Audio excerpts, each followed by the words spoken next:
Dasturimizga Farg'ona viloyati Rishton tumani Jaloyer mahallasi aholisi vakillaridan murojaat kelib tushdi. Unda aytilishicha, mahallaga suv quvurlari tortilgan, aholidan suv uchun oldindan to'lovlar ham undirilgan, lekin suvning o'zidan darak yo'q. Aholi suvni avvalgidek uzoqdan tashib ichishga majbur bo'lyapti.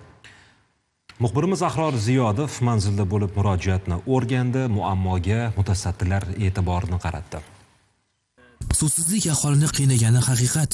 Yillar davomida uylari yaqinidagi kanal yoki ariqdan suv tashib ichgan fuqarolar mashinalarda dashtan oq suv olib kelishyapti. Xalq endi o'zini puliga olishib ichyapti. Ha, bu inshoot qurilganida aholining ko'ngli yorishgandi. Endi ichimlikka yaroqsiz bo'lgan suvni ichmaymiz, 4 kilometr naridan suv tashimaymiz yoki sotib olmaymiz, uyimizda jumragini burasa suv tushadi deb katta xayollarga berilgandi. Buni o'tgan yili shu bahorda boshlaganmiz. Fevral oyida boshlaganmiz. Mana yil keldi o'tdi, lekin haligacha ishlagan yo'q. Aytishlaricha, suv inshooti qurib bitkazilganidan so'ng suvchilar kelib suv hisoblagich va avvaldan to'lov uchun aholidan 410 ming so'mdan pul yig'ib ketganlar. Bir yillik qarz olishlangan dedi, shuni ichizlar dedi, 410 mingmi pul to'lashlar dedi. Biz o'sha suv hisoblagich va avvaldan to'lovni amalga oshirgan nazoratchi bilan mobil bog'landik. Siz muddatdan oldin suvni pulini to'latib olyapsiz.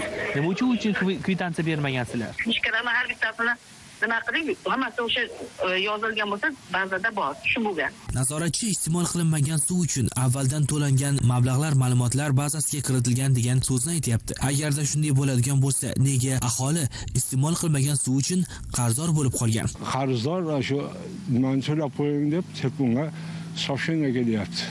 Biz Jasur Imkon Fayz mas'uliyat cheklangan jamiyati direktori Jumaboy Qosimov bilan mobil bog'landik. Uning so'zlariga qaraganda bu manzilning hamma yog'i soz bo'lgan va Farg'ona suv ta'minoti aksiyadorlik jamiyati Rishton tumani filiali qabul qilib olgan. Kanal bizdan qabul qilgandan keyin aholiga suvni yetkazib berish ularning vazifasi. Manzilga Farg'ona suv ta'minoti aksiyadorlik jamiyati Rishton tumani filiali bosh muhandisini taklif qildik. Uning so'zlariga qaraganda Jasur Imkon Fayz mas'uliyat cheklangan jamiyati tomonidan mana shu hududga suv uchun ikkita transformator o'rnatilgan. Ikkisi ham ishlamay, ta'mirtalab bo'lib qolgan. Transformator sohasida aka biz malakamiz bo'lmaganligi deydimi, shunaqa bo'lgan aka, ko'rganmiz, ishlatib berishgan, lekin ichlarni ochib, masalan, nimasi qaytada muammosi bo'lishi mumkin, boshqa narsani tushunmagandik, hali o'qiganmiz, ishlatib berishgan o'sha bir marta. To'rlab kelib aholi suv ta'minlaymiz. Qachon? Shu oyda oxirigacha. Oyda oxirida masala yechim topgan bo'ladi. Xudo o'zi yechim topgan bo'ladi. Demak, aholining xonadoniga 1-aprel sanasiga qadar suv kirib boradi. Suvchilar mana shunday va'da beryapti. Ammo aholi iste'mol qilmagan suv uchun qarzdor bo'lib qolganicha. Hozir noreal qarzdorligi bartaraf etiladi. Bartaraf etilgan aka.